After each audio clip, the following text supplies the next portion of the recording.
Assalamualaikum warahmatullahi wabarakatuh. Halo anak-anak semuanya, bagaimana kabarnya hari ini? Sehat semua ya pastinya. Nah, materi kali ini kita akan belajar tentang tema 1, indahnya kebersamaan, subtema 1, keberagaman budaya bangsaku, pembelajaran 1. Apa sih keberagaman budaya bangsaku itu? Pasti anak-anak semua belum paham ya tentang materi ini. Nah, kakak akan menjelaskan materi pembelajaran 1. Yuk kita simak yuk. Tahukah kamu bahwa Indonesia terdiri atas banyak pulau, suku bangsa, tarian, rumah, adat, serta agama. Ayo kita cari tahu lebih jauh tentang keberagaman itu. Nah, di sini kakak mempunyai teks bacaan. Kita baca bersama-sama ya. Nah, kali ini judul teks bacaan tersebut yaitu Pawai Budaya.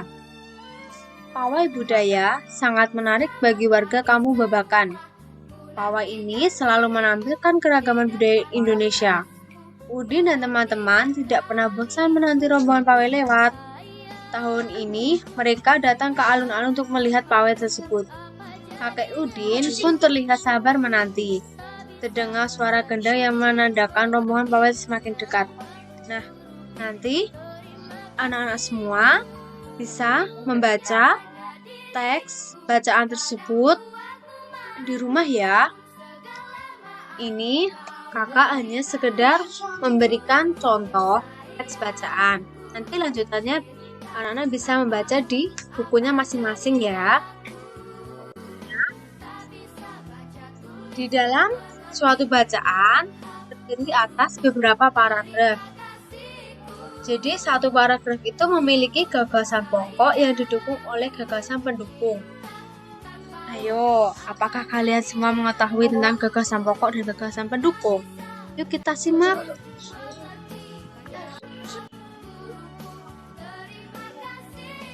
Gagasan pokok adalah ide utama yang dibahas dalam suatu bacaan.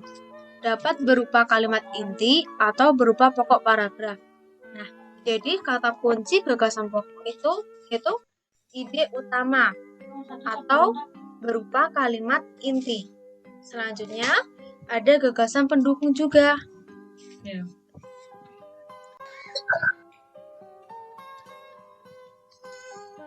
Nah, gagasan pendukung itu uraian atau tambahan informasi untuk gagasan pokok.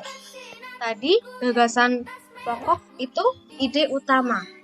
Nah, sedangkan gagasan pendukung itu tambahan informasi untuk gagasan pokok. Jadi kalimat gagasan pendukung itu berada di kalimat kedua sehabis gagasan pokok. Gagasan pokok itu berada di kalimat pertama. Di sini kakak mempunyai teks bacaan. Nah, coba tebak manakah yang termasuk gagasan pokok dan gagasan pendukung dari teks tersebut.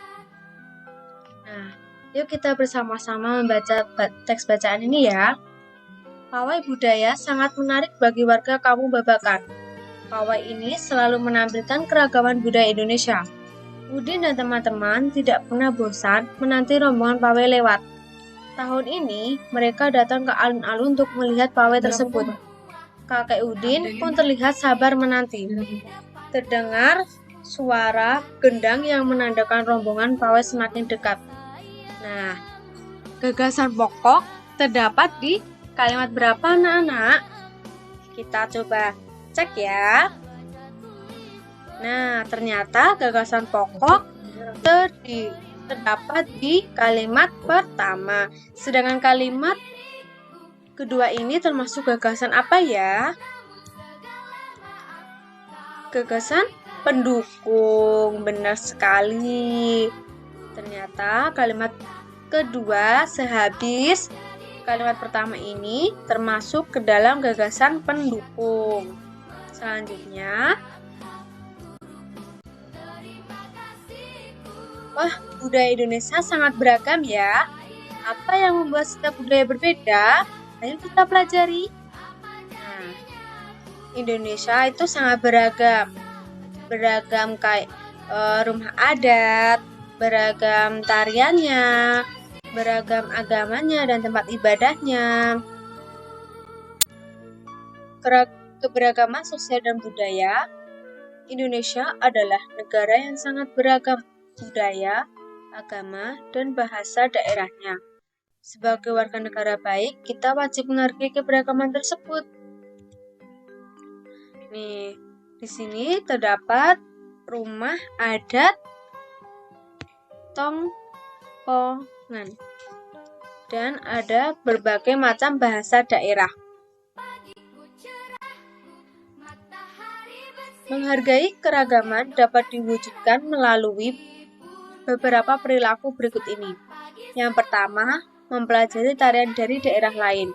Yang kedua, menghormati suku lain yang sedang melaksanakan upacara adat. Yang ketiga, mau berteman dengan orang dari suku bangsa yang berbeda. Yang keempat, mempelajari budaya suku, bangsa, atau daerah lain.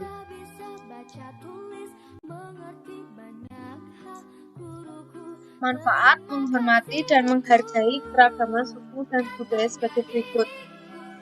1. Terwujudnya persatuan bangsa. 2. Terciptanya kerukunan hidup bermasyarakat.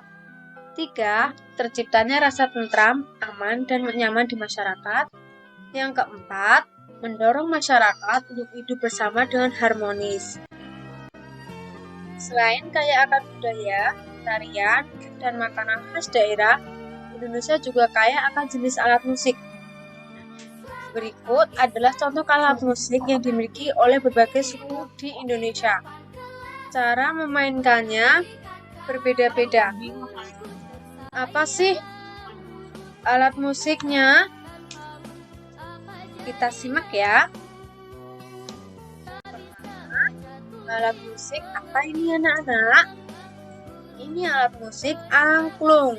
Cara memainkannya dengan digoyangkan. Angklung ini berasal dari Jawa Barat ya. Alat musik yang kedua yaitu seperti ini anak-anak, gambarnya saluang. Saluang ini berasal dari Sumatera Barat. Dimainkan dengan cara ditiup.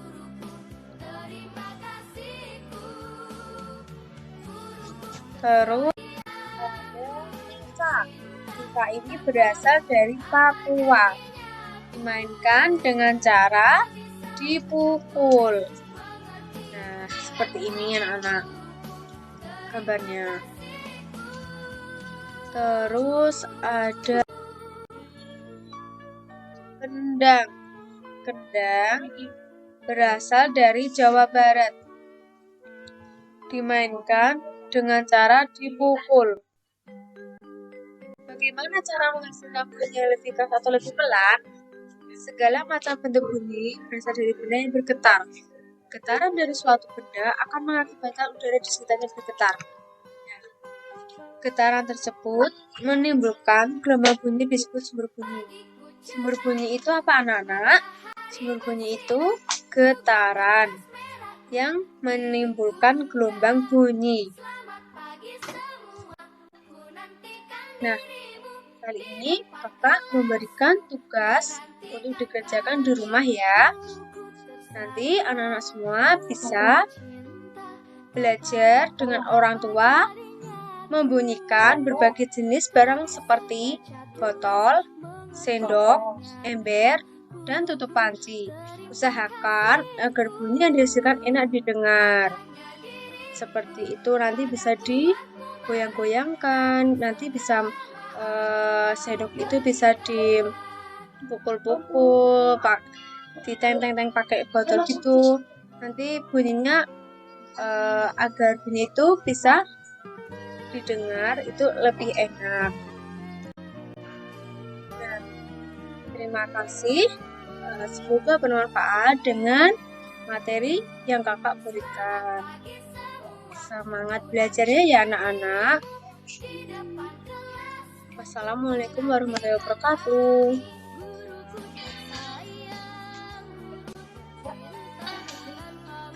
Kita hampir kembar. Kita tambahkan background musik menarik. Caranya adalah